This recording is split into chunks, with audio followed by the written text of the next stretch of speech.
السلام عليكم ورحمة الله وبركاته. maanta waxaan umada Soomaaliyeed la wadaagayaa sawiradan aad u jeedaan. waa macdanta Soomaaliya waxaa si bilaash ku qaata dalal shisheeye. waxaa sawiradan soo diray askari u shaqeeya shirkad lagu magacaabo Sarisom International. Sarisom International waxaa laga leeyahay South Africa. meelo badan ayay baysas ku leedahay sida Uganda. 2010kii ayaa waxaa heshiis tuuganimo la galay qaar kamid ah raggii markaasi ka talinayay gobolada Puntland haba ugu horeeyo Faroole. shirkadan sida ay cadeeyeen dad u shaqeynayay magaca meesha ay ku timid waa la dagaalanka burcadbadeeda. laakiin waxa ay meesha u joogtaa inay buuraha iyo badahaba macdanta ka gurato si bilaasha oo aan cidina la xisaabtamin. qofkii ka hadlana ama waa la xiraa ama waa la dilaa.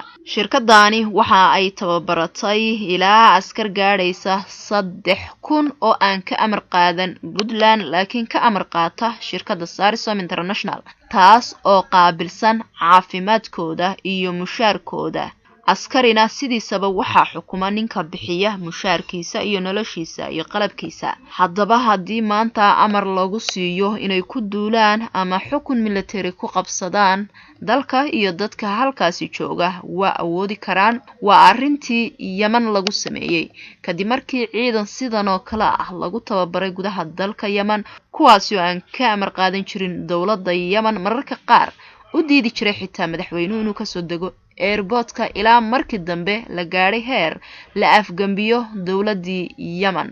haddaba maxaad ka filanaysaa wadan aan dawlad taamihi ka jirin muddo 27 sano ah? askartaasi waa tii xabadeynaysay dadkii banaanbaxa ka dhigayay magaalada Boosaaso kadib markii laga xiray dekadii ay ka heli jireen quutal yoomkooda. shirkadan inkastoo laga leeyahay South Africa waxaa fangareeya Imaaraad. macdanta ugu badanna waxaa gurata dawladda Imaaraadka.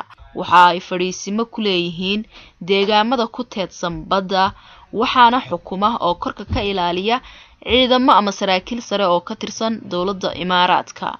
waxaa halkaasi ugu soo dega dayuurado helicopter. sidoo kalena waxaa gura dhagxunta macdanta ah baabuur waaweyn oo xamuula isla markaana ku daabula maraakiibta. muddo 7 sano ah shirkadani waxa ay guranaysay kheyraadka gobolada Puntland iyadoo aan ciidina hushka odhan karin. haddaba Soomaaliya waa dhul dayacan, dadkiisiina hurdo doqon aan damqanayna siduu doono u iibgeeyo. laakiin maanta xaaladdu waa ay ka bedelan tahay sidii hore. maanta wax waliba banaanka ayay yaaleen, waana soo jeesatay ummadii Soomaaliyeed ee wax loo hoos gelin jiray ee beenta lagu akhriyay.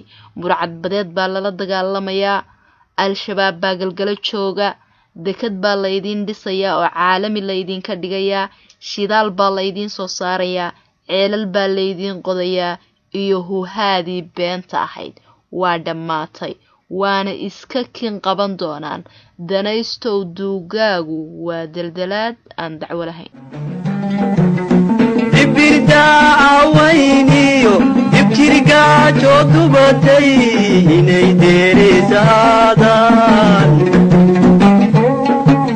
dib dambeetu haw filin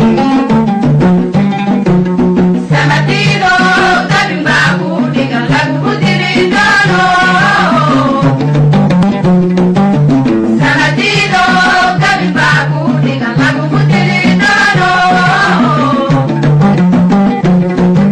danaysto duugaagu waa daldalaad aan dacwo lahayn. samadido dabimba ku dhigan lagu diridano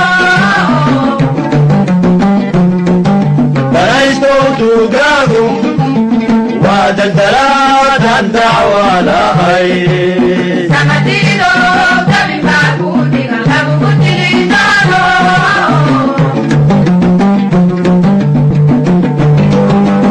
qabiil duumadiisiyo dibirtiisii aragno dulligu la soo maray.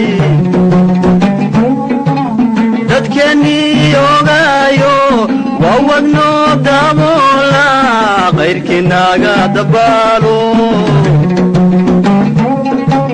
laysla daba marayo dabarkaan u goyno doraad waynu duugne